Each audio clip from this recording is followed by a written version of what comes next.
मित्रों, राम सर की क्लास में आप सभी का स्वागत है। जो भी मित्रगण विद्यार्थी हिंदी विषय से नेट, पीजीटी या टीजीटी की तैयारी कर रहे हैं, वे हमारे वीडियो को देख सकते हैं, हमारे वीडियो से लाभ ले सकते हैं। आज हम हिंदी साहित्य के इतिहास लेखन की परंपरा विषय को लेकर चल रहे हैं। हिंदी साहित्य के इतिहास लेखन की परंपरा 19वीं सदी में ही आरंभ हो गई थी। यद्यपि इससे पहले भी भक्तमाल, कविमाला, कालिदास हजारा, 84 वैष्णव की वार्ता जैसे बहुत सारे ग्रंथ मिलते हैं जो हिंदी साहित्य के इतिहास पर प्रकाश डालते हैं, किंतु इन सभी ग्रंथों में ऐतिहासिक दृष्टिकोण, कालक्रम, सन, संवत आदि का घोर अभाव है। हिंदी में पहला इतिहास या हिंदी साहित्य का पहला इतिहास फ्रांसीसी भाषा में लिखा गया था और ये 19वीं शताब्दी में लिखा गया। संवत था या सन था 1839 ईस्वी और उस किताब का नाम था इस्तवार दा ला लिटरेत्योर इंदोई हिंदुस्तानी और इसके लेखक थे गारसा द तासी।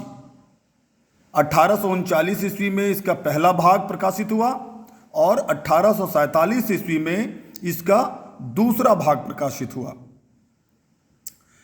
किंतु इसका जो दूसरा संस्करण है वो 1871 ईस्वी में आया।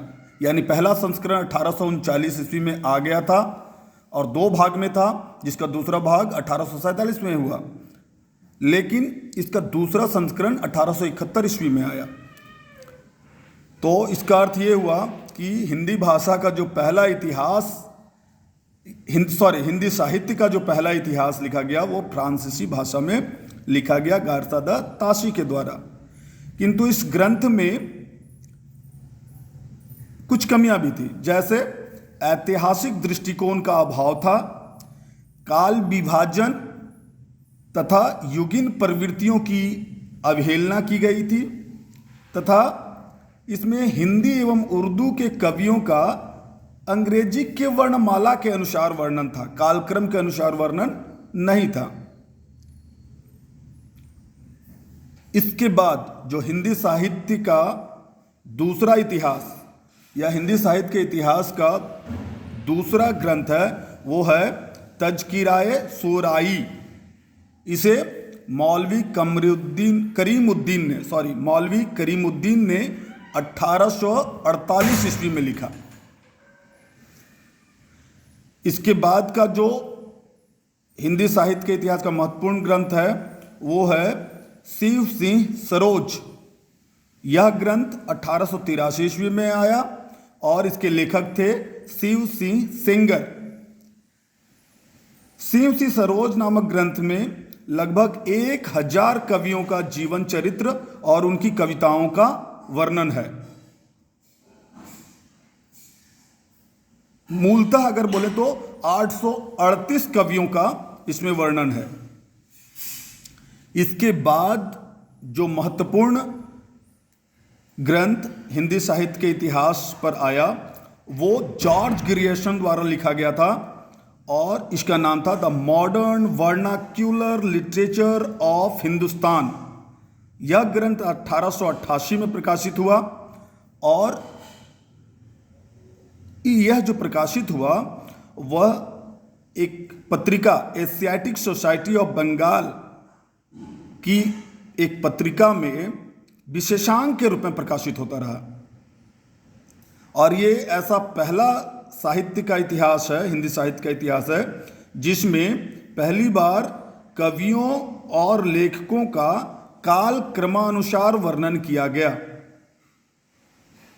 तथा काव्य प्रवृत्तियों एवं युगीन परिस्थितियों का भी इसमें वर्णन मिल जाता है।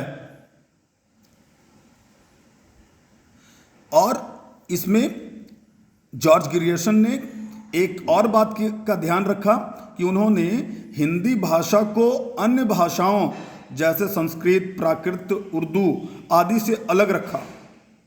इस ग्रंथ में अर्थात the modern vernacular literature of Hindustan ना जो ग्रंथ है, हिंदी साहित्य का इतिहास है, उसमें ग्रियर्सन ने कुल 952 रचनाकारों का परिचय दिया है और लगभग साहित्य का इतिहास लिखने की एक सही दिशा की ओर ये बढ़ रहे थे।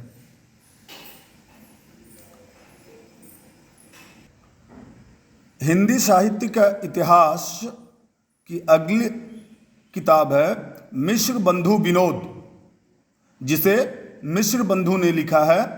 यह 4 भागों में है। इसके प्रथम 3 भाग जो हैं वो 1913 में प्रकाशित हुए थे और चौथा भाग 1934 में प्रकाशित हुआ था।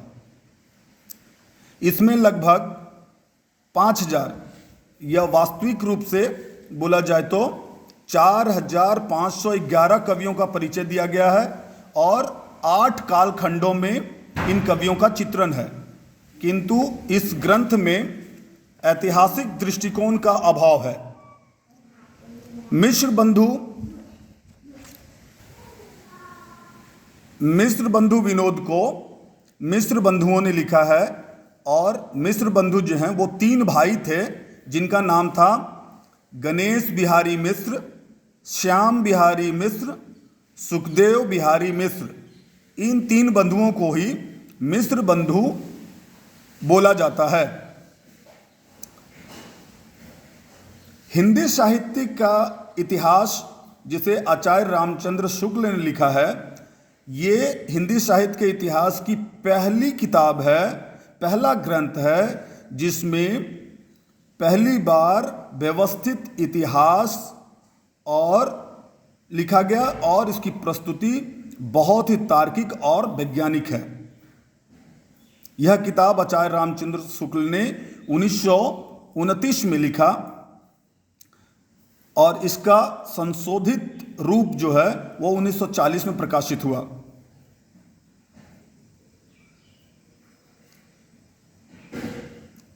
हिंदी साहित्य का इतिहास जिसे आचार्य रामचंद्र शुक्ल जी ने लिखा है,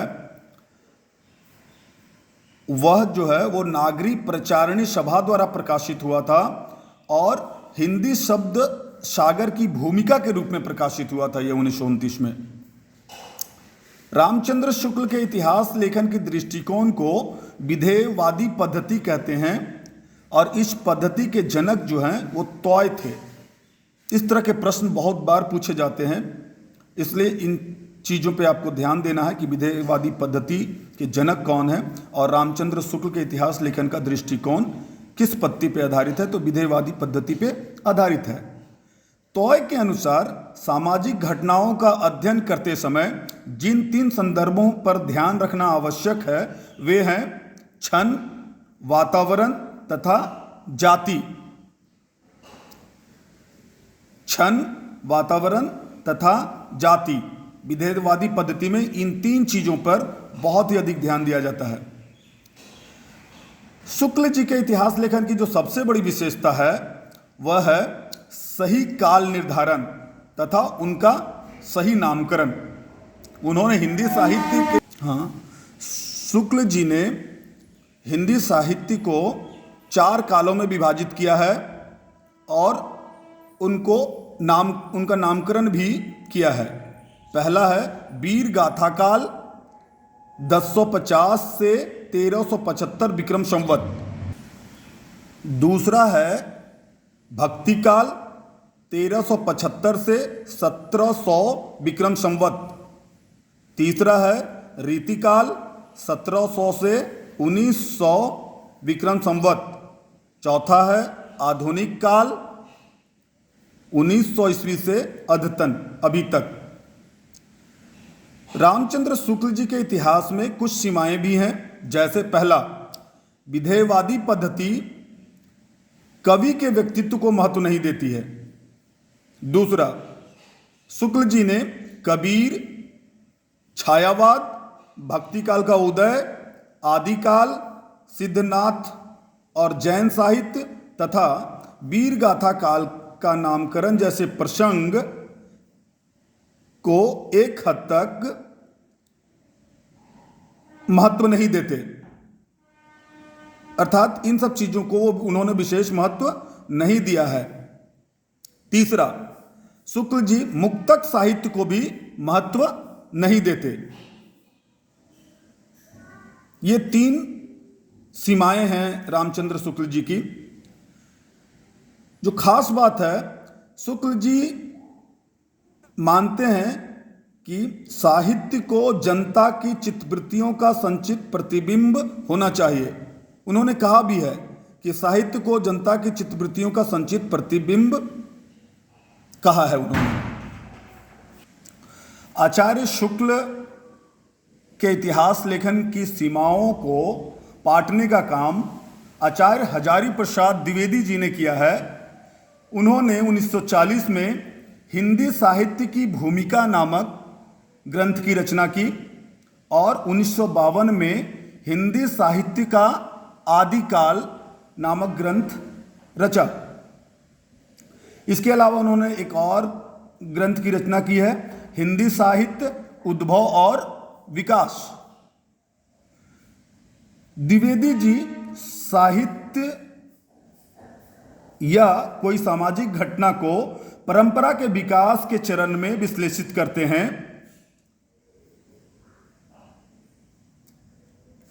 इसलिए वे हिंदी साहित्य के संपूर्ण विकास को संस्कृत और अपभ्रंश साहित्य की परंपरा से विकास के रूप में ही देखने का आग्रह करते हैं। द्विवेदी जी कहते भी हैं कि मनुष्य ही साहित्य का लक्ष्य है। साहित्य में मनुष्य की केंद्रीयता के कारण उनका दृष्टिकोण परंपरावादी तथा मानववादी कहा जाता है। हिंदी साहित्य का आलोचनात्मक इतिहास 1938 ईस्वी में डॉक्टर राम कुमार वर्मा ने लिखा। डॉक्टर राम कुमार वर्मा ने हिंदी साहित्य का आलोचनात्मक इतिहास में 693 ईस्वी से 1693 ईस्वी तक की काल अवधि को लिया है। डॉक्टर राम कुमार वर्मा ने अपने इतिहास में भक्ति काल तक का विवेचन किया है। डॉक्टर राम कुमार वर्मा ही हैं जिन्होंने भक्ति काल में प्रेमाश्रयी शाखा को प्रेम काव्य तथा ज्ञानाश्रयी शाखा को संत काव्य कहा है। डॉक्टर धीरेन्द्र वर्मा ने एक ग्रंथ की रचना की जिसका नाम है हिंदी साहित्य। इस ग्रंथ में उन्होंने हिंदी साहित्य को 3 कालों में विभाजित किया है, आदिकाल, मध्यकाल और आधुनिक काल।